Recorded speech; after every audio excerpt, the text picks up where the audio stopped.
Bonjour à tous et bienvenue pour cet épisode numéro 135 du Basket Lab, le laboratoire du jeu. Alors aujourd'hui, on va parler de la construction d'un média basket. Alors, nous sommes dans notre série, notre saga d'intersaison de crossover.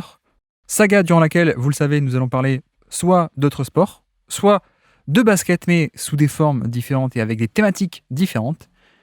Et justement, aujourd'hui, nous sommes sur le basket, mais avec une thématique à la fois très différente de d'habitude, mais également très intéressante, puisque c'est celle de la construction d'un média basket.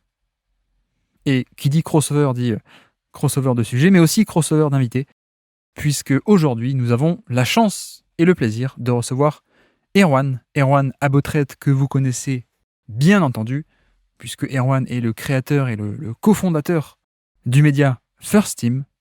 Et donc aujourd'hui, Erwan est venu nous raconter l'histoire du média First Team et aussi tout un tas d'autres petits sujets autour de justement cette thématique de comment construire un média basket, quelle motivation, quelles règles, quelle ligne éditoriale, etc., etc. Donc aujourd'hui, dans notre laboratoire de recherche sur le jeu, Saga le Crossover, on va parler de la construction d'un média basket. Bienvenue dans le Basket Lab.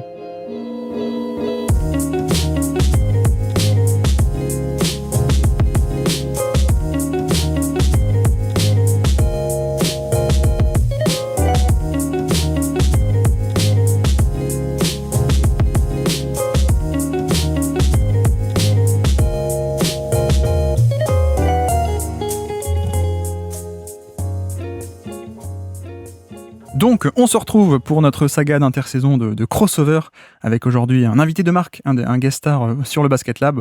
On reçoit Erwan Abotret. Comment ça va, Erwan ? Ça va très bien. Merci Guillaume pour l'invitation. Je suis ravi de pouvoir échanger un petit peu avec toi. J'en profite pour dire que j'aime beaucoup ce que tu fais sur Twitter et tes analyses très profondes sur la tactique. Tu m'as régalé pendant les playoffs. c'est très gentil, c'est très gentil. Donc Erwan, que vous connaissez bien sûr, je pense. Presque le moment promo de début de podcast, c'est presque moi qui devrais le faire parce qu'il y a beaucoup de gens qui vont écouter en voyant le nom d'Erwan. Mais non, mais alors c'est très gentil d'avoir accepté l'invitation. Donc on est un peu dans notre saga des crossovers. On essaie soit de parler d'autres sports, soit de parler de basket, mais avec des angles un peu différents du coup. Et c'est vrai qu'il y avait un thème que je voulais aborder avec toi et tu as été très gentil d'accepter l'invitation, qui est que le thème de la création d'un média basket, puisque c'est vrai que tu es un peu le cofondateur, enfin non, tu es le cofondateur et le chef de First Team actuellement. Donc voilà, je voulais un peu voir avec toi déjà un peu un côté historique, comment vous en êtes arrivé à créer tout ça avec Thomas, tu vas nous raconter. Et puis peut-être d'autres thèmes un peu plus généraux qu'en tant que chef d'un média, comment est-ce qu'on aborde justement la tactique, comment est-ce qu'on aborde le ton donné à une émission, les formats, etc. Voilà, il y a plein de sujets. Est-ce que ce programme te va ? Parfait. Eh bien, allons-y. Donc sur ce thème un peu, c'est vrai que pour le coup, on est un peu pile 10 ans après, parce que vous avez lancé le Hoopcast, c'était février 2013, si je dis pas de bêtises. Là, on est été 2023, on est 10 ans après. Vous êtes devenu quand même, mine de rien, First Team, je pense, une référence dans le paysage médiatique NBA de manière assez évidente. Et surtout qu'en fait, ce qui est intéressant, c'est que vous êtes plus que, je trouve, une chaîne seulement sur le basket. Vous en êtes arrivé à créer un vrai média assez complet et pas mal diversifié. D'ailleurs, si tu peux nous faire un peu la liste de toutes vos activités un peu, sur ce média First Team. Alors, aujourd'hui, on fait évidemment donc du basket, de la NBA, mais aussi du basket français. On fait du vélo. Ça, c'est l'idée de Paul Harrer. On fait aussi de la Formule 1. C'est encore une idée de Paul Harrer, c'est avec Manu Moine. On fait du foot pendant la Ligue des Champions et les grandes compètes de l'équipe de France. Ça marche toujours très bien, ça aussi. On a fait des sports de combat. C'est un peu en suspens, mais ça reste dans les tuyaux. On a fait un petit peu de foot US aussi, où bon, on n'est pas trop insisté. Qu'est-ce que j'oublie d'autre?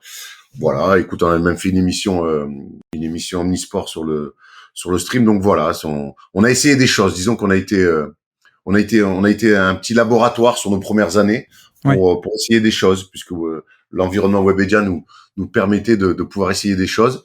Il y a des trucs qu'on a gardés, des choses qu'on a arrêtées, mais c'est vrai que d'avoir des studios comme on avait à Webedia, ben ça nous a donné les idées d'essayer d'aller sur d'autres sports, de faire ce qu'on fait sur la NBA sur d'autres sports. Ouais. Et aujourd'hui, vous avez quand même une palette assez complète du coup en tant que vraiment média et pas seulement juste une chaîne ou un podcast ou une chaîne YouTube basket. Du coup, pour prendre un peu depuis le début, parce que je pense que l'historique peut-être aussi intéresse un peu les gens, tout est parti, alors tu me contredis, mais je pense que tout est aussi parti de la rencontre avec Thomas Dufan. Vous étiez joueur dans la même équipe, il me semble. Comment ça s'est fait un peu tout ça, et finalement comment est-ce que vous en êtes arrivé, vous, joueur professionnel en France, à vouloir en fait créer du contenu tout simplement et à vouloir partager vos avis? C'est parti de quoi finalement? Alors, juste professionnel, faut pas le dire trop vite quand même. Moi, j'ai eu la chance de participer à quelques matchs de Pro B quand j'étais sur le banc à Brest. Et voilà, donc on était surtout des joueurs de N3, N2, N1, voilà, pour un peu. Thomas était beaucoup plus jeune que moi. En fait, moi, j'arrive à Paris en 2009, Ouais. que je veux être journaliste parce que j'ai compris qu'il était temps que je pense à autre chose que le basket et que je prépare l'après. Et donc, j'arrive à Malakoff. Et dans cette équipe-là, donc il y a Thomas qui lui reprend le basket après avoir arrêté un an ou deux. Et il a 20 piges et moi j'en ai 28. Donc au final, on est dans la même équipe, mais on se calcule pas spécialement énormément sur les premiers jours, les premières semaines, parce que moi j'étais avec les mecs un petit peu plus vieux de l'équipe qui m'accueillaient à la perfection, et Thomas était un peu plus avec les jeunes. Et finalement, c'est surtout en jouant ensemble à l'entraînement, quand il est dans mon équipe, je kiffe, j'aime bien sa manière de jouer. Et de là va se créer une vraie complicité sur le terrain d'abord, et puis ensuite après où j'avais poussé notamment notre coach de l'époque à le faire un peu plus jouer, notamment sur les attaques de zone, parce que Thomas était très juste, pouvait bon passeur, être à droite, puis il mettait la balle où il fallait. Donc ça moi j'aimais bien jouer avec lui là-dessus. Et puis petit à petit, tu vois, quand tu t'entends bien sur un terrain, puis tu discutes, tu te découvres. Et moi en parallèle, ben j'essayais d'être journaliste, de faire des piges à droite à gauche. C'était pas simple. Et puis à un moment donné, j'ai eu cette idée de me dire, vas-y, je vais créer un podcast. À l'époque, il y en avait pas ou très peu. Ouais. Et j'achète donc une carte son sur mon Mac et tout. Je me dis, il me faut des mecs. Et c'est vrai que dans les retours de quart, quand on avait des grands débats basket NBA sur les joueurs, les Kobe est plus fort qu'un tel, ou Jordan plus qu'un tel, ou LeBron plus qu'un tel. Alors tout le monde partait un peu dans tous les sens. Mais Thomas, je le trouvais toujours très juste, un peu comme sur le terrain. Je trouvais qu'il avait toujours le bon ton, qu'il avait toujours la bonne analyse, la bonne phrase et tout. Et quand je me suis dit, mais avec qui je peux me lancer pour faire ça? Eh ben, Thomas, ça a été un peu l'évidence du truc. Il avait que 20 piges. Il était à la fac, il voulait bosser dans la finance pour gagner beaucoup d'argent. Et quand je lui ai proposé de faire ça, il m'a dit, wow, il n'y a pas d'argent à faire dans le journalisme. Voilà, ça a été sa première réaction. Et finalement, on a commencé à se lancer dans ce podcast-là. Et on a commencé à créer notre duo comme ça. C'était finalement le blog Are You Kidding Me, hein, si je dis pas de bêtises, à l'époque. Et ça, c'était exactement le blog Are You Kidding Me. On écrivait des articles, on faisait des montages. Ouais. Des montages un peu pas vidéo, des montages avec des dessins, tout ça, avec des amis, des potes graphistes à nous. Et on avait cette émission une fois par semaine. Et très vite, il y a Fabrice Auclair et Basket USA qui, eux, voulaient monter un podcast. C'est ça, ouais. Ouais. Ils avaient Alain Mattei, mais ils avaient personne d'autre. En tout cas, ils trouvaient pas des gens pour l'incarner aussi avec Alain. Et du coup, moi, je commençais un peu à parler avec Fabrice parce que on échangeait un petit peu sur le métier. Et donc, on s'est naturellement dit, bah, vas-y, rencontre Alain. Et puis, j'ai rencontré Alain. Donc, Alain, il avait tout le matos chez lui, un matos un petit peu bien plus élaboré que ma petite carte son et mon Mac à l'ancienne. Et donc, voilà, on a discuté avec Alain. Il voulait au début la faire K2. Il voulait pas de Thomas. Enfin, il voulait pas de Thomas personnellement, mais il disait il préférait la version A2 plutôt que la version A3. Ouais. Et moi, je lui ai dit, écoute, je préfère avoir un mec avec qui je sais qu'il va pouvoir, que je vais pouvoir avoir des vrais échanges. Et Alain plus dans un rôle de présentateur. D'animation, ouais. Ouais. D'animation. Et le deal, ça a été, moi, je voulais garder le nom Are You Kidding Me. Lui, il voulait pas. Donc, j'ai dit, écoute, on change le nom, mais on garde Thomas. Et il m'a dit, OK, deal. Et donc, voilà. Et on s'est lancé comme ça. On a commencé en audio sur Basket USA. Et alors, ce qui est marrant, c'est que du coup, vous avez, toi, à la base, t'avais quand même de vraies velléités. C'est pas juste on fait un podcast un peu entre potes pour donner notre avis. T'avais quand même de vraies ambitions un peu derrière de te développer dans le journalisme, en fait. C'est ça qui est à la base de ça, quoi. Complètement. Moi, je suis venu à Paris pour être journaliste. Mon rêve, moi, c'était de rentrer dans une rédaction type Canal, type Bein, Ouais. type RMC. Voilà, c'était mon but ultime. C'était mon but ultime. Et le podcast, je le fais en me disant que personne ne le fait de toute façon et que ça pourra pas être un mauvais produit. Mais mon ambition personnelle, c'était moi de rentrer dans des grandes rédactions de sport. Et le podcast, voilà, ça m'occupait en attendant. Ouais. Bon, le problème, c'est que c'est pas le problème. En fait, c'est comme ça. Après, il faut dire aussi que le paysage NBA médiatique était très différent à l'époque, hein, en début de décennie dernière, où la référence était évidemment Basket USA. Trash Talk n'existait pas en tout début de décennie, les réseaux sociaux pas trop non plus, c'était un peu l'époque des blogs ou des forums. Et même au niveau des podcasts natifs, comme tu dis, il n'y avait pas trop d'émissions. D'ailleurs, petite anecdote, c'est que nous, sur Basket Info, on avait lancé donc l'écho des parquets. Fin janvier 2013, on était contents. Et puis donc, un mois plus tard, débarque le Hoopcast. On était, oh mince, c'est tout. On était un peu dégoûtés à l'époque. On a raconté ça dans l'émission d'édition, là, il n'y a pas longtemps. Ouais. Mais donc, ouais, donc c'est eux aussi qui viennent de vous chercher avec vraiment cette intention de créer un podcast, parce que c'est un peu dans cette direction que va le monde un peu médiatique, quoi. Exactement. Basket USA écrit énormément, fait beaucoup d'articles. Donc moi, c'était vraiment le site quand tu voulais tout suivre. C'était les sites ricains et en français, c'était Basket USA, quoi. Quand on voit d'ailleurs encore toujours un nombre d'articles incroyable. Et c'est vrai que les podcasts commençaient un petit peu les podcasts audio commençaient un petit peu à sortir de terre et on s'est retrouvé avec Fabrice au clair quand on a échangé. En fait, voilà, c'était le bon moment, le bon endroit, la même idée en même temps.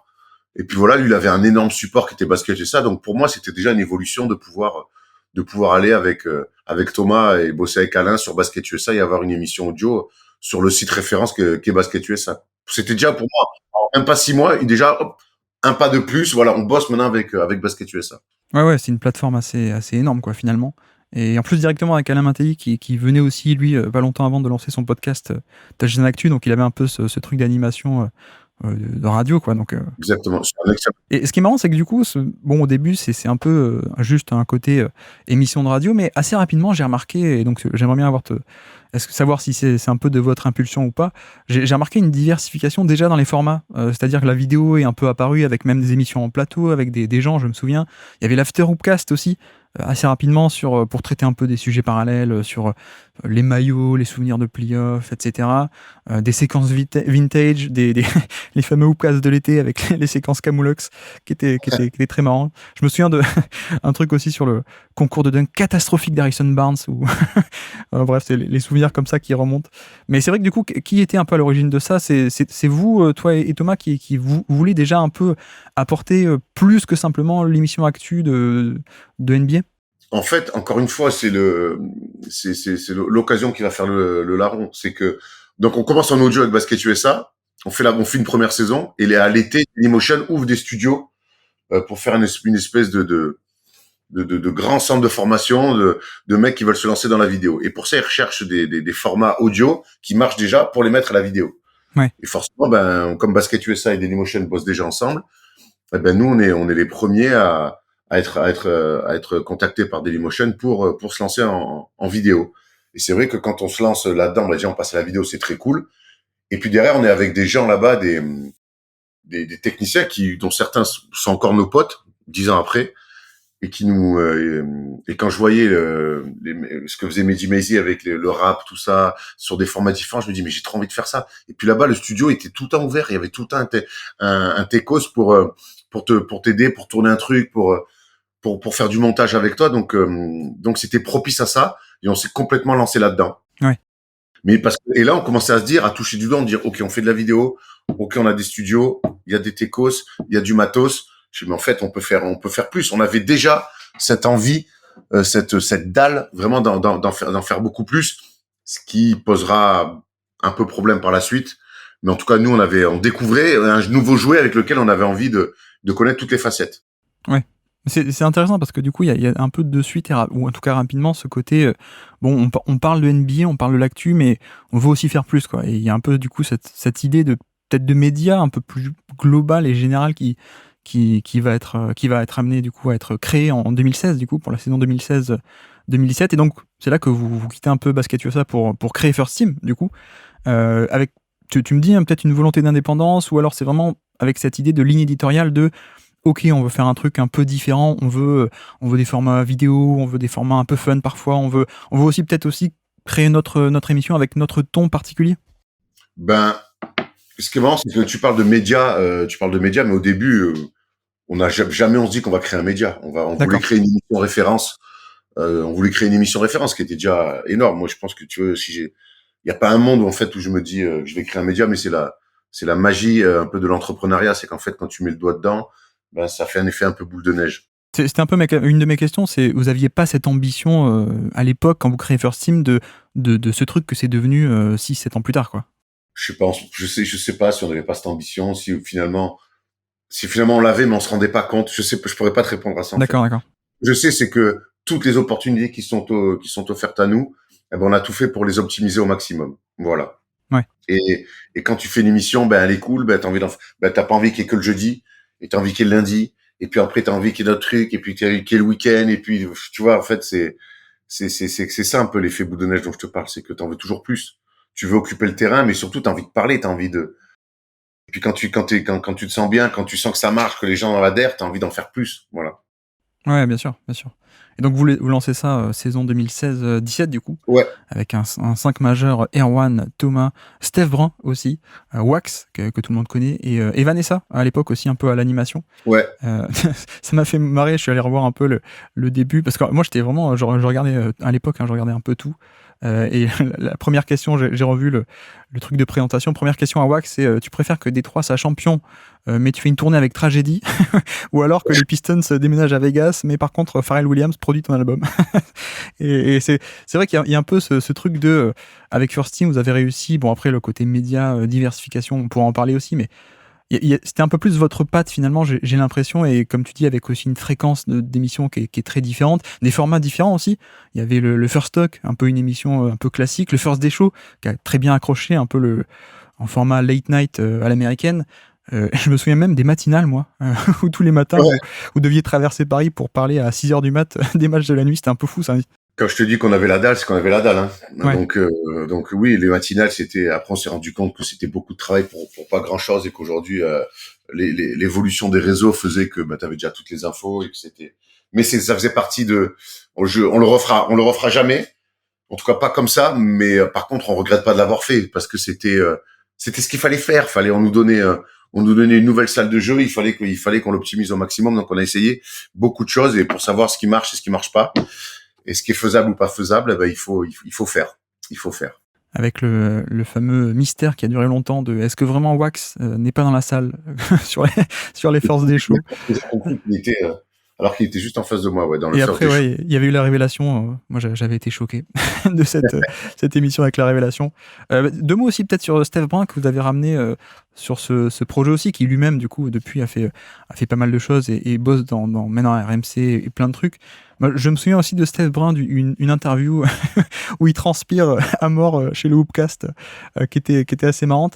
Et vous le ramenez aussi pour essayer d'agrandir l'équipe et de faire peut-être un truc un peu plus important qui permet justement de couvrir toutes ces matinales et tous ces First Day Show. Ouais, il y avait de ça. Au début, Steph, en fait, il est dans les toutes premières discussions que j'ai avec Thomas, moi, pour la création de First Team. C'est lui, d'ailleurs, il me semble, qui trouve le nom First Team. Donc, en fait, Steph, il est associé. Il est associé avec Thomas et moi. Donc, à l'époque, il n'était pas encore chez RMC. Il finissait sa carrière pro. Il voulait clairement être dans les médias. Il s'en est jamais caché.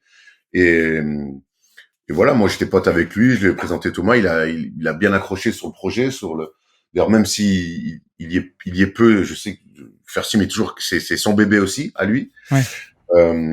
Voilà. Donc après, il sait qu'il peut pas être là tout le temps. Il sait que Thomas et moi, on gère beaucoup. Mais nous, dès que Steph est là, dès qu'on est tous les trois en plateau, c'est toujours un vrai plus. Mais donc il y avait déjà l'amitié, et puis il y avait aussi le fait d'avoir un ancien pro et d'avoir un mec en plus qui peut avoir des analyses à lui aussi.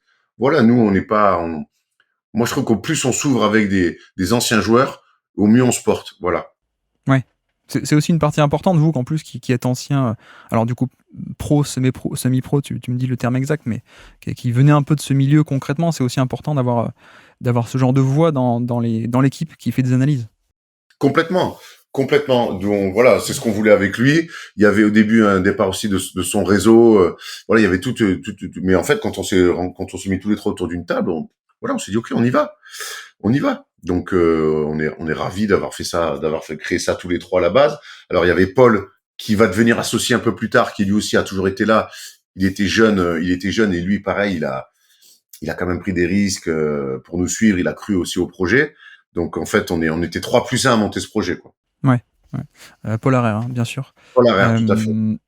Alors oui, du coup, assez vite, je me souviens de ça aussi. Dès la première année, vous tentez un peu une diversification des formats et même des sports. C'est ça qui est intéressant aussi. Et c'est peut-être là un peu qu'est née cette idée de média peut-être un peu plus générale. Tu me dis, mais vous touchez un peu au foot, du coup, dès cette première année. Vous lancez ensuite un peu plus tard, tu l'as dit, hein, le bureau ovale, la classe foot, le roue libre avec le vélo, les pistonnés sur la F1. Il y a aussi une évolution des formats. Cette fameuse matinale, elle a pas duré si longtemps que ça finalement. Vous partez de plus en plus. 2 ans quand même, hein. 2 ans. Ouais, oui, alors je me doute que pour toi ça a dû être long. je, je devine avec ta remarque. Mais non, oui, vous faites aussi une évolution des formats peut-être pour, comme tu dis, tu testes et tu vois ce qui marche. Et aujourd'hui, finalement, on est sur des formats qui sont très différents de ce qui pouvait se faire au début de votre chaîne et de votre média, où il y a beaucoup plus de live, il y a beaucoup plus de. Vous êtes aussi moins enfermé, je trouve, sur un certain format d'émission. Aujourd'hui, c'est bon, on a un sujet, on fait une vidéo de 20 minutes, on la balance, soit en live, soit sur YouTube. Et vous adaptez en fait très simplement aux demandes du public en fait. Exactement. Et on s'adapte aussi à l'évolution un petit peu du monde numérique.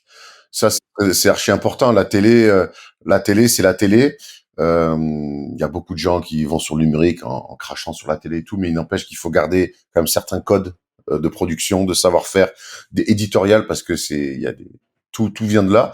Maintenant, nous, il faut s'adapter aussi au numérique, et c'est vrai que l'évolution des formats, elle va là-dedans. On s'est aussi entouré de gens plus jeunes que nous, qui sont plus au fait que ça. Jérémy notamment, qui gère tous nos réseaux sociaux, qui est notre social manager. Lui, c'est lui qui nous a fait développer tous nos réseaux, et qui sur le format nous guide aussi sur ce qu'il faut faire à quel moment. Il y a Tom Serravino, qui est un journaliste aussi, ouais, avec nous, mais qui est très au fait de ce qui se fait ailleurs, que ce soit en France ou dans le monde, et qui nous dit là on peut faire ça, là faudrait peut-être. Donc on est vachement dans l'échange. Vous avez des inspirations étrangères aussi, effectivement, de certains formats, certaines émissions étrangères? Les deux petits, ils regardent tout. Ils disent, tenez, regardez, il y a ça qui existe. Qu'est-ce que vous en pensez? Qu'est-ce qu'on peut, comment? Et ça, c'est archi intéressant. C'est parce que en même temps où les formats ont augmenté, en même temps où on a développé d'autres choses, on a développé l'équipe surtout. Parce qu'à trois, on peut pas tout faire avec Paul, Tom et moi. Et du coup, on a quand même accueilli donc Thomas et Jérémy, plus un monteur au quotidien. Et tous ces mecs-là, ils sont venus en fait, et ils croient au projet autant, voire plus que nous. Donc ça aide vraiment, quoi. Et alors justement, tous ces côtés, le bureau ovale, roue libre, les pistonnés, tout ça, très concrètement, c'est encore toi ou c'est encore vous qui le gérez un peu au quotidien, ou est-ce que c'est finalement un peu sous votre média, mais vous délaissez un peu, vous déléguez plutôt? Moi, je délègue beaucoup. C'est Paul qui gère énormément ces émissions-là, parce que Paul, c'est lui qui est réel. Okay. Ce qu'il faut savoir, c'est que si on fait autant d'émissions aussi, et qu'on coûte aussi peu d'argent à Webedia, c'est parce que Paul est toujours un journaliste de qualité, mais surtout est devenu un réal. C'est lui qui réale toutes les émissions, Paul. Ouais. Et ça, du coup, quand t'as pas à payer un réal 500 balles ou minimum, ou 1000 balles la journée, ça change tout. Et donc, le fait que Paul mette le nez dans la technique, en fait, il a élargi le champ des possibles. Donc, c'est Paul qui est un peu, et Thomas aussi. Moi, je gère beaucoup moins, voire pas du tout ce qui est la F1, le rugby et autres. Mais c'est Paul qui supervise tous les autres sports, beaucoup. Ouais. Et vous avez du coup aussi je sais des questions très basiques, hein, pardon, mais c'est pour les auditeurs peut-être qu'ils connaissent pas, mais des vraies réunions de production sur est-ce que, je sais pas, mais par exemple, tu vois, toutes les émissions sur différents sports, est-ce qu'il y a un objectif derrière de se dire, il faut qu'on donne le même ton ou la même ambiance, le même vibe sur toutes les émissions, ou est-ce que juste on essaie de prendre des gens compétents, des gens qu'on aime bien? Enfin, il y a tout un travail aussi de production, entre guillemets, derrière, je pense, je me doute, derrière un peu la réflexion autour de ce média qui devient de plus en plus grand, en fait. Écoute, c'est un mélange un peu de tout. Après, honnêtement, ce truc de on veut le ton first team sur toutes les émissions et tout, c'était ce qu'on voulait un peu à la base, mais en fait, c'est impossible. D'accord. C'est impossible parce que c'est le ton d'Erwan, Thomas et Steph sur le basket. Et l'autre, tu vois, et la F1, ça marche très bien. Mais Brice, Hamza et Manu, c'est pas Steph, Erwan et Thomas. Ouais. Donc, ça n'empêche pas que ça marche très bien. Alors après, sur le conducteur, essaie de garder une même trame, mais moi, j'aime quand même laisser les gars un peu libres de faire ce qu'ils ont parfois envie. Alors sur la F1, on a des problèmes de durée, parce que si on les écoute, ils font des émissions de 3 heures. Mais bon, ça, c'est des bons problèmes à avoir, en tout cas. Des mecs, Je connais ça. voilà. Mais non, voilà, c'est après sur le vélo, tu vois, Paul il gère avec Joseph et Robin, ben ils ont leur ton à eux. Et ça, et je sais que les gens du milieu du vélo kiffent le truc. Sur le rugby, c'est pareil, les mecs finalement. Alors, c'était une des émissions les plus compliquées. Il y a eu énormément de turnover de journalistes, mais là on a réussi à garder un peu les mêmes mecs depuis 2 ans, et puis ils créent leur propre style en fait. D'arriver à des mecs dire il faudrait avoir le même ton que moi, mais en fait ça marche pas. Oui. Pas possible. Il faut que les mecs, en fait, pour que ça soit comme la NBA, en fait, faut qu'on leur dise, bah, faites ce que vous avez envie de faire. Faites comme vous êtes. Alors après, au début, on regarde, on check. Aujourd'hui, on bosse quand même avec tous des mecs en qui on a confiance et des émissions qui sont quand même bien maîtrisées. Donc chacun a son public, en fait. Presque, il faut juste que l'émission prenne le ton de son sport plus que le ton de First Team NBA, parce que First Team NBA a pris le ton de la NBA, mais c'est peut-être pas forcément le même, tu dis aussi, pour la culture vélo ou la culture F1, quoi, en fait. Exactement. Ouais. Donc, et puis c'est pas les mêmes personnages, quoi. Chacun est différent.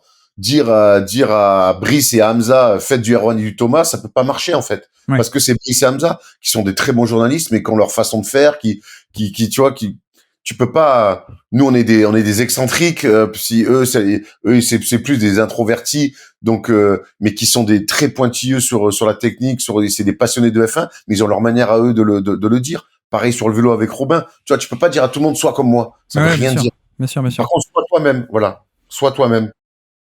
Au niveau de un peu tout ce qui est, on va dire, production, pour mettre un gros mot, finalement, vous avez un peu toujours ce côté, First Team devient un grand média, il se développe, mais il y a toujours un peu ce côté naturel, quoi, on se prend pas la tête.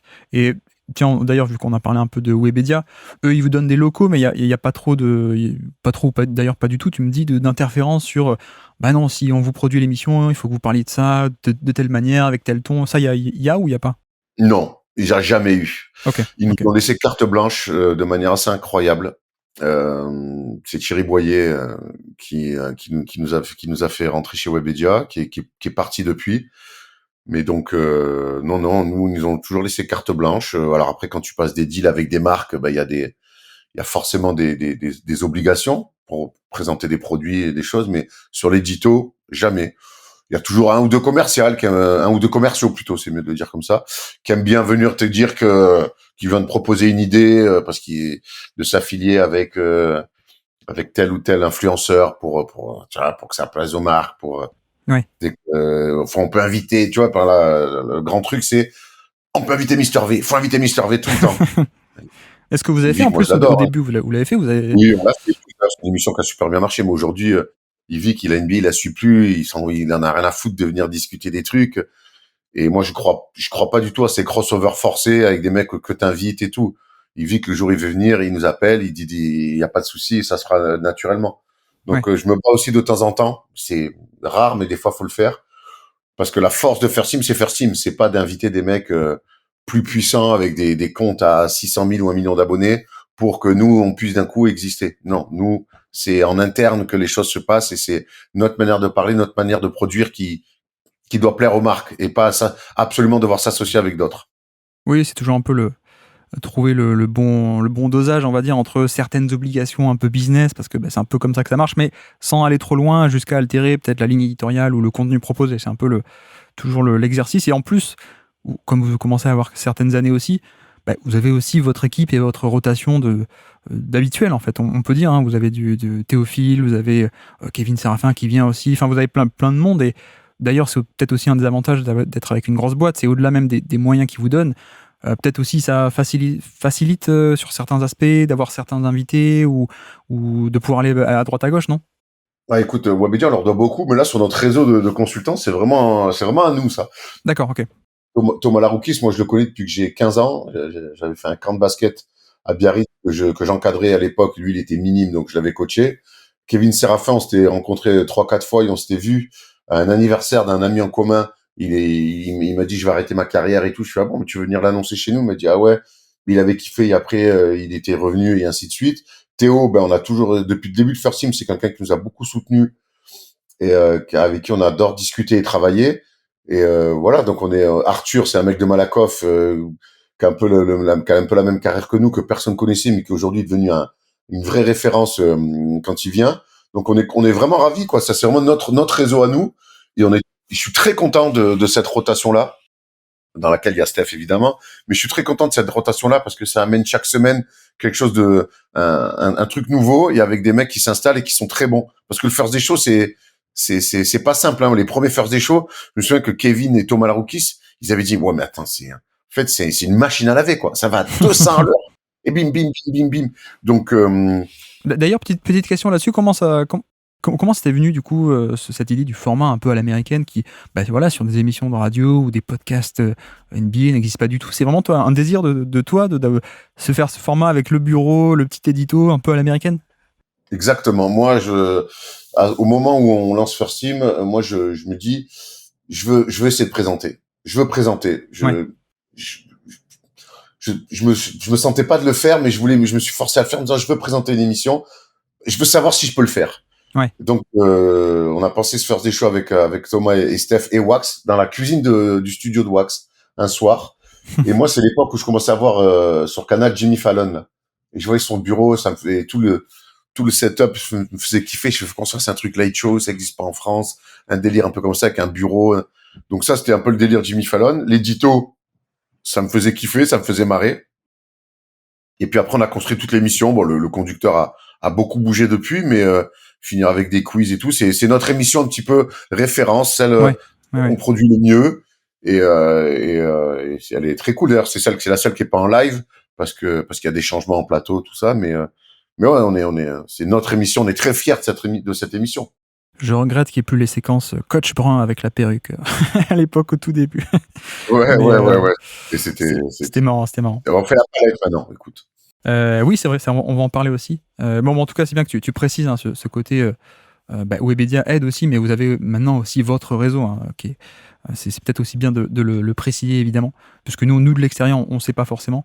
Donc voilà, et puis un dernier mot peut-être sur le basket européen, parce que vous touchez de plus en plus au basket européen, les finales LNB et plein de médias comme ça aussi, ça fait partie de la diversification. Alors je sais pas si ça fait vraiment partie, tu me dis, du média First Team, mais vous poussez un peu plus dans ce sens-là aussi. Si, ça fait complètement partie du média First Team. LNB Club, l'émission mensuelle qu'on faisait cette année sur la Betclic Elite, ouais. Ça fait partie de First Team. Nous, on a toujours eu cette envie-là, mais quand tu te lances au début, faut aller quand t'as pas de droit à l'image en plus, faut aller sur le NBA. Si on était allé sur une émission basket français, le développement aurait été beaucoup plus lent, voire très compliqué. Donc à partir du moment où avec la ligue, il y a eu un petit peu un problème l'année dernière avec la diffusion et qu'ils nous autorisaient à utiliser des images, là on y est allé à fond.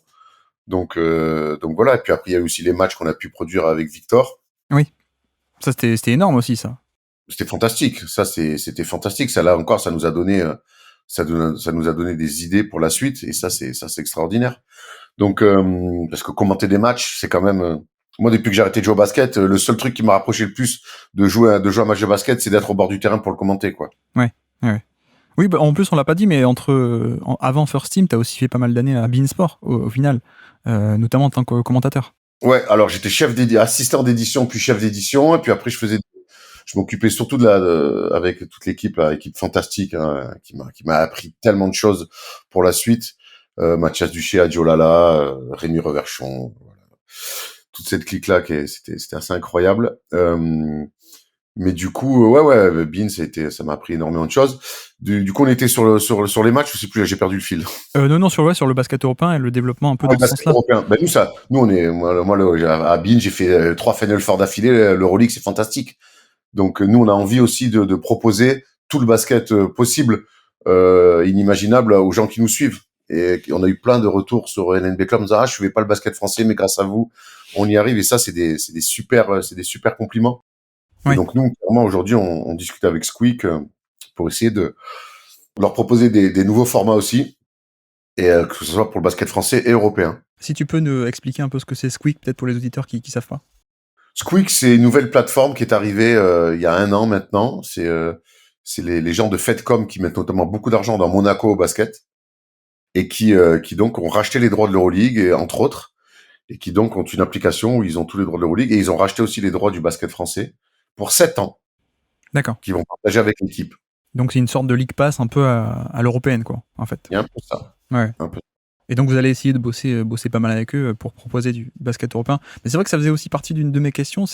On voit que justement, vous avez commencé avec la NBA parce que c'est un peu comme ça qu'on se construit une audience. Mais est-ce que c'est important du coup pour vous de aussi proposer cette partie un peu européen, parce que c'est vrai que si peut-être on peut en parler, mais la médiatisation du basket français ou européen, elle est quand même assez mauvaise, je trouve, moi, de mon point de vue. Je crois que j'ai jamais d'ailleurs vu aucun match à la télé ou même sur des infos, c'est pas tant que ça relayait l'actu.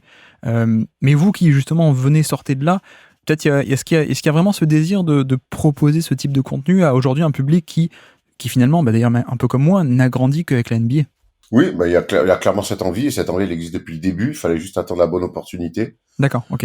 L'année dernière, ça a été le cas. Nous, et moi, de toute façon, j'aime à dire que, tu vois, Thomas et moi, on est des enfants un peu, pas reconnus, mais des enfants de la Fédé et de la Ligue nationale de basket. On a joué en espoir, on est passé par on a fait les cadets France, on est passé par la N2, N3. Voilà, on est des enfants du giron, tu vois. Ouais. Et donc, moi, je trouve que c'est important aussi de parler du basket européen et du basket français. Tu sais, le basket, c'est un des rares sports où, quand le scénario il est un peu cool et qu'il y a une fin de match sympa, même en départemental 2, eh ben, s'il y a 150 personnes dans la salle, c'est une ambiance de feu. Hmm. Le basket te porte. Et, euh, et je trouve que le basket français doit être mis en avant. L'année dernière, on a eu la chance d'avoir Victor. On a vécu des choses incroyables. On a vécu un buzzer beater à Cholet en play-off avec un envahissement de terrain. Ça, c'est le championnat de France aussi. C'est la Betclic Elite qui nous a offert ça. Et donc, moi, je crois ça serait une erreur terrible pour le basket français et pour nous journalistes aussi, de n'aller que sur la NBA et de dénigrer, de laisser le basket, le championnat de France et l'Euroleague. Donc moi, j'ai vraiment envie qu'on puisse, mais on n'est pas les seuls à vouloir le faire, hein. Ouais, bien sûr. On n'est pas je me sens pas le sauveur du basket français. J'ai juste très envie de parler et de mettre en avant le basket français aussi. Et en plus, je pense vraiment qu'il y a un créneau à prendre, hein, pour le coup. Alors, je sais pas si ça fait partie de votre réflexion ou c'est vraiment. Tu décris quand même une certaine vraiment envie de partager ça parce que c'est de là dont vous venez, mais en plus, on va dire, si on peut le formuler comme ça, en plus, il y a un vrai créneau à prendre. Et comme je te dis, moi en plus, je suis un bon exemple, mais moi, j'ai pas du tout grandi dans une famille qui aimait le sport ou le basket. J'ai pas cette tradition du basket de terroir français ou d'aller au club ou de voir à la télé. Donc c'est vrai que je pense qu'en plus, il y a un vrai créneau à prendre auprès de gens qui ont découvert le basket de par les réseaux, de par Internet, YouTube et la NBA, du coup, et qui, du coup, maintenant qu'ils sont fans de NBA, ils sont peut-être aussi fans de basket. Il y a peut-être aussi un créneau à prendre et à leur proposer et à leur montrer que, effectivement, il y a peut-être des trucs intéressants qui se passent, même chez nous en France et en Europe, en fait. Ouais, c'est sûr. Et puis même les jeunes, les petits tu sais, ça va vite, hein, les petits de 10 ans, 12 ans, 13, 14 ans qui nous regardent, qui vont s'attacher à un joueur. L'année dernière, tu as des mecs comme Nadir Rifi et tout. Ouais. Voilà, moi, je me souviens, la première fois, je suis allé au Palais des Sports de Pau voir un match. Tu vois, je l'ai encore en mémoire. Donc, voir les espoirs avant, voir les pros juste après. C'était un Pau Cholet, tu vois, ça m'avait marqué. Et du coup, tu te prends d'affection pour les équipes, pour le championnat. Et je crois qu'il faut redonner un petit peu ce goût-là à la nouvelle génération qui est abreuvée d'images NBA. Mais merde, quoi, tu vois, le championnat de France, il faut le mettre en avant. Ouais. Il y a des nouvelles salles qui sortent de plus en plus. Il y a Monaco et Lasvel qui sont un petit peu des fers de lance. Il y a des clubs qui bossent très bien comme Bourg, Dijon. Il y a des clubs emblématiques comme Limoges, comme Lasvel. Enfin, voilà, il y a plein de choses à mettre en avant, quoi. Ouais, effectivement. Tiens, alors aussi, bon, c'est pas prévu, question nulle, parce que tu parlais de ça, question totalement nulle, tu m'excuses, mais du coup, vous commencez aussi à avoir une certaine un peu de notoriété quand vous êtes dans des salles ou des trucs comme ça. Bon, ça doit aussi faire plaisir en ce sens-là de voir qu'après tant d'années, la notoriété arrive quand même arrive un peu, ça fait plaisir. Oui, c'est toujours agréable, hein, quand les mecs viennent te voir pour te féliciter, pour demander une photo, pour échanger avec toi. Franchement, oui, c'est aussi c'est pas ce qu'on recherche, Bien Mais sûr, ouais. quelque part, c'est aussi une manière de, tu matérialises et tu te rends compte un petit peu que ton travail plaît et est regardé et apprécié. Donc ça, c'est toujours agréable. Et puis nous, on est vraiment dans un truc où les gens sont bienveillants, tu vois. Ouais. Donc ça, c'est cool. Le dernier souvenir qu'on a eu, c'est quand on est allé justement commenter ce match à Cholet, où les mecs, c'était fantastique l'accueil des gens là-bas, tu vois, qui venaient te voir, te parler, qui veulent parler basket avec toi. Ah, t'avais dit ça la dernière fois, donc voilà, ça c'est vraiment, ça c'est le côté très cool du retour sur notre travail. Et alors, bon, question nulle, mais pas totalement pour rien, c'est justement un peu pour aborder ce côté de comment vous gérez un peu les critiques, parce que c'est un peu la rançon de la gloire, si je peux dire, peut-être. Le côté, plus tu deviens un gros média, plus forcément tu vas brasser en termes de masse, on va dire. Et je sais pas, mais tu vois, moi par exemple, je sais que parfois j'ai des critiques de bah non, mais c'est un peu trop en profondeur, c'est un peu les stats, enfin on s'en fout quoi, tu vas trop loin, ou ce genre de truc. Et je me doute qu'il y a un peu aussi la critique inverse de ah mais non, mais vous êtes devenu trop grand média, vous allez pas assez loin dans l'analyse. Je sais que ça peut exister aussi ce type de critique parfois. Ouais, mais encore, si c'était que ça, les critiques, je peux l'entendre, hein. Vous allez trop loin ou pas assez loin, à la limite. Le problème, c'est que des fois, en fait, au début, moi, il y a des choses qui nous ont touchés par moment parce qu'il y a des gens qui viennent, qui sont vraiment dans des guerres avec toi, et à partir du moment où t'es pas d'accord avec eux, t'es un con, ou t'es un ci, ou t'es un ça. Ouais. Les guéguerres LeBron, les guéguerres LeBron Jordan, les guéguerres Lakers, je sais pas quoi. Enfin, tu vois, il y a des. Ouais. Et puis après, moi, j'ai un pote à moi qui m'avait dit, mais au plus on t'insulte et et ça veut dire qu'au plus ça marche. Et puis je vais pas te mentir qu'il y a 2-3 fois, j'ai voulu un peu savoir, qui nous terminait, qui nous insultait par moment et tout. Et je me suis retrouvé un petit peu sur des comptes, à regarder des comptes Twitter de mecs qui nous insultaient, qui nous traitaient de basketix ou quoi que ce soit. Et en fait, je fais bon, c'est pas très grave, tu vois. Alors c'est un peu ça aussi, c'était une de mes questions, c'est justement par rapport à la place que vous donnez on va dire au jeu ou à la tactique ou à de l'analyse un peu poussée. Je sais que là vous faites justement récemment vous avez commencé à faire pas mal de palettes tactiques, mais on va dire que globalement, comment est-ce que vous essayez de vous positionner par rapport à ça? Parce que voilà, si vous essayez de parler aussi à beaucoup de monde, tu peux pas non plus aller trop loin de suite parce que si quelqu'un découvre l'émission, il est un peu perdu quoi. Si tu vas trop loin ou si tu, Alors, vas-y, dis-moi, dis-moi. moi, au contraire, moi, je trouve que on a un côté, dans d'autres médias, j'avais eu ces discussions-là entre où on éduque les gens qui découvrent le basket, et même si au début ça va être dur, mais au bout d'un mois, ils auront des codes et ils pourront comprendre, et donc on les fait avancer avec nous.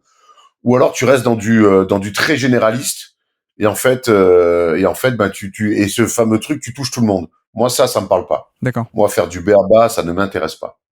J'aime trop ce sport, j'ai trop envie de raconter des choses pour faire du b.a.-ba. Euh, donc moi, notre politique, c'est quand même d'essayer d'éduquer les gens, et s'ils comprennent pas une expression, un truc, un Steiger, des trucs comme ça, tu vois, une défense, un step out, un outlet, enfin tous des trucs comme ça, tu vois, une match-up. En fait, dans les commentaires, souvent ils disent ça veut dire quoi et tout, et nous on répond à ça. Et Ouais. je pense qu'au bout d'un moment, les mecs, si ça leur plaît, au bout de 3, 4, 5, 6 émissions, ils auront certains codes, et il y a plein de mecs qui nous disent, avec vous, j'ai compris plein de choses, merci. Après, si les mecs ça les gonfle et qu'ils veulent vraiment du très généraliste et tout, l'avantage aujourd'hui, c'est que tout le monde en parle de l'NBA. Il y a plein d'autres émissions qui font des choses peut-être plus généralistes. Mais moi, je le suis généraliste, attention, mais je voudrais jamais tomber dans le simpliste, parce que je veux toucher le plus de monde possible. C'est aussi pour ça qu'on a mis les palettes en place cette année. Ouais. C'est que nous, notre but, tout le monde dit le ton, vous êtes marrant et tout, mais on n'est pas des humoristes. Nous, notre but, ça a toujours été, le premier but, c'était de parler de basket. Et si on parle de basket, on parle de tactique et de stratégie. C'est pour moi le sport le plus tactique, le plus stratégique, le plus fascinant à décrypter. Ouais. Donc, c'est impossible qu'on puisse pas parler de tactique et d'aller loin sur des choses. Hmm. Tout en essayant d'emmener les gens, ce que fait parfaitement Jacques Monclar. Aussi, ouais, aussi. Mais c'est vrai qu'il y a un peu toujours cet équilibre en fait c'est une de mes questions, c'est comment est-ce que en tant que média, en tant qu'émission, où est-ce qu'on arrive à trouver le bon équilibre entre l'analyse qui parfois va partir un peu loin, comme parfois c'est un peu mon défaut, on peut dire, ou alors de l'autre côté l'humeur, mais si tu pars beaucoup trop, comme tu dis, dans l'humeur, en fait c'est un peu de l'émission, il n'y a pas de fond proposé, t'es juste là pour le bon moment. Alors ça peut être agréable dans certains cas, mais c'est un bon créneau enfin c'est un bon dosage à trouver, on va dire, entre les deux, de pas être non plus trop chiant ou trop aller trop loin, ou de l'autre côté, quand même essayer de proposer du contenu. Mais t'as l'air de me dire que c'est pas forcément un choix éditorial conscient, c'est juste, c'est assez naturel chez vous, quoi. Ouais, on est ce qu'on est, tu vois. Nous, alors moi j'aime bien dire qu'on est des basketteurs ratés, hein, mais il n'empêche qu'on a fait tout un cursus de centre de formation pendant 4-5 ans où t'entends des discours, où tactiquement on te challenge sur des choses aussi, où on t'apprend, tu vois, des trucs. Donc t'entends les discours, tu vois. Oui, vous avez le bagage, vous en plus, vous êtes, comme tu dis, vous êtes ancien vraiment basketteur, quoi.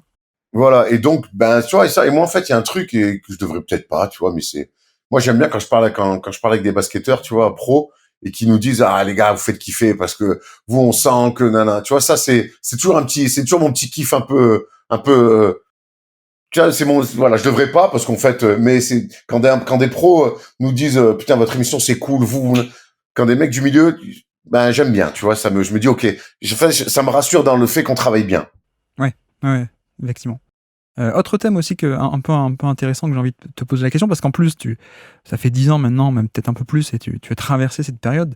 Comment tu juges un peu l'évolution du paysage NBA peut-être, mais aussi du mode de consommation NBA, parce que il y a la question forcément de comment s'y adapter, hein, et même on en a parlé tout à l'heure. Au début, vous commencez avec une simple émission de radio. Aujourd'hui, on est beaucoup plus peut-être attiré vers du live ou vers des extraits courts. Enfin, alors, quel regard tu portes un peu sur cette évolution du mode de consommation, les consommateurs d'aujourd'hui ne sont pas les mêmes forcément, les jeunes d'aujourd'hui, que ça pouvait être le cas il y a 5, 6 ou 10 ans ou 15 ans, et comment surtout en tant que média tu t'adaptes à ça?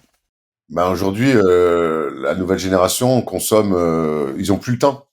Ouais, Je pense que la nouvelle génération regarde peu de matchs en entier, hein. C'est-à-dire que premier entre-deux, buzzer de fin, on se serre la main. Donc peu de gens regardent de matchs en entier de la nouvelle génération. Ils ont plus le temps, donc ils veulent des formats courts, ils veulent des actions rapides. Donc, donc ça, c'est nous, on essaie de s'adapter à ça, mais tout en gardant nos émissions complètes, nous tout en proposant des matchs en entier, tout en continuons nous à regarder des matchs en entier, c'est quand même primordial. Donc il y a YouTube où on a nos émissions longues pour ceux qui prennent le temps. Et puis d'ailleurs nous on a des chiffres sur la rétention des émissions qui sont très bons. ouais. Et et après on a aussi les réseaux sociaux parce que c'est très important aussi aujourd'hui les réseaux sociaux pour des formats plus courts, pour des extraits d'émissions d'une minute. Donc voilà, il faut réussir à jongler entre les deux. Je veux pas devenir non plus qu'un mec qui fait des fonds verts de 1 minute 30 pour savoir qui est meilleur entre un tel et un tel. Ouais. Mais faut trouver des justes milieux. Et puis ce qui est bien, c'est que une émission YouTube ou un live de Twitch, après tu peux découper plein de choses.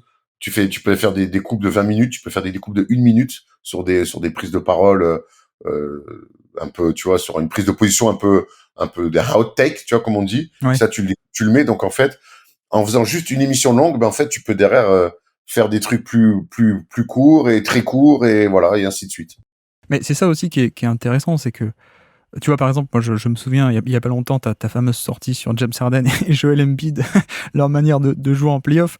C'est là aussi on voit le bon équilibre entre, ou en tout cas l'équilibre à trouver entre essayer de parler de fond, mais aussi ajouter une dose de bonne humeur. Je pense que c'est aussi comme ça que tu arrives à accrocher les gens, en fait. Tu peux pas te permettre d'être que dans l'analyse froide, et en tout cas en tant que grand média, hein, je suppose. Et ça, c'est en plus, c'est le genre pour boucler la boucle, pardon, c'est le genre de petit extrait que ensuite tu rebalances sur Twitter, et ça te fait un peu, ça aide aussi à grandir, et voilà, je pense qu'il y a un esprit communauté, mais un truc important, je trouve aussi, c'est qu'on parle beaucoup des jeunes qui ont une attention assez mauvaise, mais comme tu dis aussi, vous avez de très bons chiffres en termes de rétention d'attention, et je pense qu'il y a un public qui est très divers, en fait. Et peut-être que ça, on se concentre trop sur les jeunes, mais en tout cas, moi, ma conviction, c'est un peu qu'il reste encore beaucoup, en fait, plein de manières de consommer la NBA, et beaucoup de gens qui le font de manière différente. Donc, le coup de faire une grosse émission radio, comme vous faisiez avec la Libre Antenne ou avec vos live Twitch, et ensuite de le segmenter, c'est un peu la manière gagnante de gagner sur tous les tableaux, en fait. Mais ça, c'est Thomas et Jérémy, tu vois.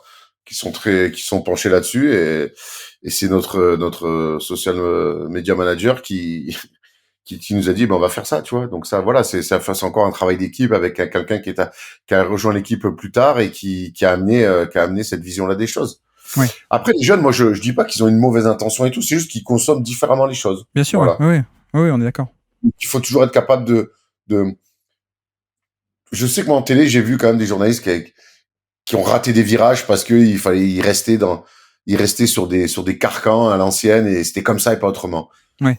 Moi, c'est absolument ce que je veux pas, ce que je veux éviter. Donc, faut tout le temps s'adapter aux gens et pas demander aux gens de s'adapter à toi. Mais d'ailleurs, c'est un peu ce que je trouve assez fou avec le basket en France. Enfin, pour le coup, c'est que le côté, enfin, il y a un certain aspect où la domination vient un peu du monde amateur. Je trouve dans pas mal de sports de plus en plus où on voit que il y a des créateurs de contenu qui sortent un peu de nulle part, plutôt que seulement ça sort de la télé, de ce format télé et de la grande institution télé. Et tu vois, encore même dans le foot, il y a encore une certaine domination, on va dire, des grands médias, télé, même radio, RMC ou Europe 1 ou des médias comme ça. Pour le coup, je trouve qu'en basket, on a vraiment cet essor du monde amateur. Alors amateur, tu comprends ce que je veux dire, c'est que vous, c'est vous qui vous êtes un peu débrouillé pour sortir tout ça de loin avec des partenariats, etc. Mais voilà, il y a un peu ce côté amateur et pour le coup, le basket français, notre paysage français, je trouve que la référence, c'est Trash Talk et c'est First Team. D'abord, et ça pour moi, c'est un peu des modèles entre guillemets amateurs, plus que je pense, beIN Sport ou la télé traditionnelle, on va dire. Ouais, mais de toute façon, je pense que l'explosion de YouTube, tout ça, l'avènement de Twitch, tout ça, ça a offert un terrain de jeu et dans lequel nous on s'est engouffré avec Trash Talk, tu vois. Ouais, Et, ouais, bien sûr. et forcément, en s'engouffrant dans un truc comme ça, moi, en sortant de 3 ans et demi de BIN, il y a des choses, j'ai appris beaucoup de choses et tout, mais je voulais pas refaire un NBA extra de base. Ouais. Et pour une raison simple, c'est qu'on n'a pas les images. Oui, ça c'est un problème, ça. Que quand t'as pas les images, ben tu t'es obligé forcément d'avoir un ton différent et d'être bien plus détaillé dans ce que tu racontes. Ouais, bien sûr, bien sûr. Et donc ça te pousse à être meilleur quelque part. Ça, c'est un sujet d'ailleurs, parce que du coup, il y a un peu cette question des droits à l'image. Vous commencez un peu à faire des palettes. Comment est-ce que vous vous positionnez là-dessus avec donc ces nouvelles palettes où de facto vous utilisez un peu des images? Est-ce qu'il y a un certain laisser-passer? Est-ce qu'il y a un accord? Est-ce que c'est un peu on tente et on verra bien? Tu sais aussi bien que moi, hein, comment la NBA est. Il y Ouais, a la NBA qui fonctionne comme ça en laissant un petit peu les gens faire parce que pour eux, c'est de la pub gratuite. Et t'as la NFL, par exemple, qui est à l'inverse complet, c'est que tu utilises une image de NFL, bah, ta ouais. chaîne, elle saute direct. Hmm. Voilà, c'est deux visions qui s'opposent des choses. Et voilà, nous, on fait avec ce que le règlement, plus ou moins, nous autorise. Ouais, donc pas trop, quoi, en fait. On essaye, mais on n'abuse pas, quoi. On vend pas des trucs où il y a des images, tout ça et tout, dans ça. Ouais, évidemment. Dernière question, du coup, un peu dernier thème, parce qu'on arrive quand même au bout de l'heure. Si je te parle de futur, du coup, parce que là, on a dit, on a fait le passé, on a fait l'historique, on a abordé plein de thèmes, et on a vu qu'en à peine 10 ans, vous êtes passé donc du Hoopcast, voire même de Are You Kidding Me, à ce média très diversifié, à la fois sur le basket NBA européen, mais aussi sur plusieurs sports. Aussi, vous bossez avec une agence de voyage, vous allez directement là-bas. Vous allez bosser avec Squeak, avec la LNB, etc. Guillaume, c'est nous l'agence de voyage, hein. On est Oui, c'est Thomas, ça, oui. Paul et moi, on est associés, hein. Oui, c'est ça. Bah, excuse-moi, j'ai mal formulé, mais effectivement. Oh non, non, mais c'est pour que les gens, on leur cache rien, Ouais, quoi. bien sûr, bien sûr. Sport US Travel, hein, pour Tout à vous fait. citer, du coup. Mais donc voilà, après tout ce parcours, tu me disais au début, tu voyais pas forcément ça il y a 10 ans, d'arriver là. Est-ce que du coup, dans 10 ans, ça sera quoi First Team? Ah, c'est une super question. Euh, Franchement, je sais pas. Je sais pas. J'ai pas envie de savoir Ouais, parce que j'ai appris sur ces 10 premières années, c'est que tu peux rien anticiper. Nous, moi, quand j'achète ma carte son et que j'ai pas une thune et que j'achète 2 micros et que les 300 balles, petits 300 balles que j'avais de côté, j'ai tout mis là-dedans et que 10 ans après, je me retrouve à faire ce que je fais là, je pouvais pas l'anticiper. C'était impossible d'anticiper. Je sais pas dans 10 ans à quoi ressemblera First Team, mais je sais que ça sera bien. Voilà, parce qu'aujourd'hui, on a un savoir-faire, je bosse avec aussi des gens de confiance. Et ça, c'est important. C'est importantissime aussi de bosser avec des gens avec qui tu as une confiance aveugle. Donc, je sais pas de quoi demain sera fait First Team, mais je sais que ça sera cool en tout cas parce que les choses vont dans le bon sens. Ouais. Dans le très bon sens même. Tu sais, toujours un petit jeu, moi, quand je parle des joueurs ou des prospects NBA, j'aime bien faire quel est le scénario médian, à peu près réaliste, et quel est le scénario optimiste. On va dire que le scénario médian, c'est ce que vous faites, et encore plus gros, peut-être avec plus de monde, plus d'audience, etc. Est-ce que vous avez 2-3 rêves quand même? Est-ce qu'on rêve pas de dire peut-être si on peut avoir un canal sur League Pass parfois pour commenter des matchs? Ou alors des trucs encore plus gros, ou je sais pas, ou France Télévisions parfois, ou je sais pas, je dis n'importe quoi, hein, mais ou carrément ouvrir d'autres filiales hors de la création de contenu audiovisuel. Je sais pas, est-ce qu'il y a des projets un peu secrets, ou est-ce que tu veux te les garder un peu pour toi du coup sans nous les dire? Moi, il y a l'aspect documentaire. Moi, faire des docs, c'est quelque chose qui me plairait beaucoup. Mais après, faire des docs, ça prend du temps. Et si t'as du temps à l'extérieur, t'es plus là pour faire les émissions. Ouais. Moi, ce que j'aimerais faire, c'est que j'aimerais un jour se dire que le rêve, alors oui, commenter des matchs sur le canal NBA, tout ça et tout, mais ça, c'est presque des trucs qui, pour moi, vont arriver un jour. Donc, mais moi, le rêve que j'aimerais, c'est que toute l'équipe, là, on puisse se barrer 1 an, 2 ans, 3 ans, directement sur place. Ouais. Et vivre avec les bons horaires et les bonnes, le bon sommeil. Être aux États-Unis, quoi, pendant 2-3 ans. Alors, c'est pas possible parce qu'on a tous des vies différentes et des obligations familiales pour certains, mais moi, ça serait un kiff, quoi, d'aller bosser là-bas sur place, parce que quand on va là-bas aux États-Unis aujourd'hui, maintenant, on a un vrai super réseau, et que quand tu vis les choses sur place, quand tu es dans les salles, c'est quand même, t'as beau regarder 300 matchs de NBA sur League Pass par an, regarder toutes les émissions, les interviews, les conférences de presse. Crois-moi qu'un match dans une salle accréditée, t'en ressors avec tellement beaucoup plus de ressenti et d'infos, c'est incroyable. Est-ce que tu te vois là, genre finale NBA 2034 à côté de Mike Breen? Tu t'y vois ou pas totalement aux commentaires des finales? Ça serait bon signe pour Mike Breen. Non, mais alors, commenter des finales NBA, ça serait quelque chose. C'est ça, après, c'est ça ma vraie question, au-delà de la blague pourrie. Mais est-ce que des commentaires en live NBA, ça pourrait être bien, ça aussi? Commentaire sur place NBA, c'est un petit kiff. Écoute, il y a des gens en place qui le font très bien pour l'instant. Voilà, on va laisser les choses se faire et on verra. Mais je pense que c'est des choses qui arriveront certainement un jour. J'ai que 40 ans, il me reste au moins encore 20 ans de métier. Je me dis que les choses sont, en 10 ans, il s'est passé tellement de choses dans nos vies que, ouais, pourquoi pas, pourquoi pas. Si ça peut aider pour les droits à l'image, j'ai 5 € là, je t'enverrai ça par la poste. Si un jour First Team a carrément les droits de la NBA, hein. C'est ça, hein, rêver grand, c'est ça peut-être, je ne sais pas. Bon, en tout cas, merci beaucoup Erwan, c'était très sympa, merci beaucoup d'être venu parler du média. Merci à toi pour le temps, c'était très cool d'échanger. Merci à tous d'avoir suivi cet épisode, j'espère que ça vous aura plu. En tout cas, moi j'ai vraiment pris beaucoup de plaisir, et donc je voulais en profiter pour remercier une nouvelle fois Erwan, et surtout le remercier vraiment pour sa sincérité et sa simplicité. Vous avez vu qu'il nous a tout raconté sur notamment l'historique et la construction du média First Team, et également certains aspects de la ligne éditoriale. Je pense que c'est de par ce côté très simple et très, très honnête de tout nous raconter dans le détail que la discussion a pu être aussi agréable. Donc voilà. Et puis, d'ailleurs, si vous me découvrez à travers cette émission, bonjour. Bonjour et bienvenue. Bienvenue sur le Basket Lab. D'habitude, on parle de tactique. Mais là, en ce moment, on a aussi une saga en cours où on fait pas mal de crossovers.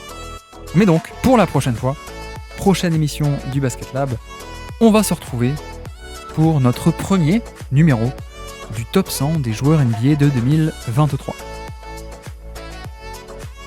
Et donc, sur ce, je vous remercie une nouvelle fois de nous avoir écoutés jusqu'au bout. Encore une fois, un grand merci à Erwan d'avoir accepté l'invitation et d'être passé sur le podcast. Et moi, je vous dis à très bientôt. Ciao.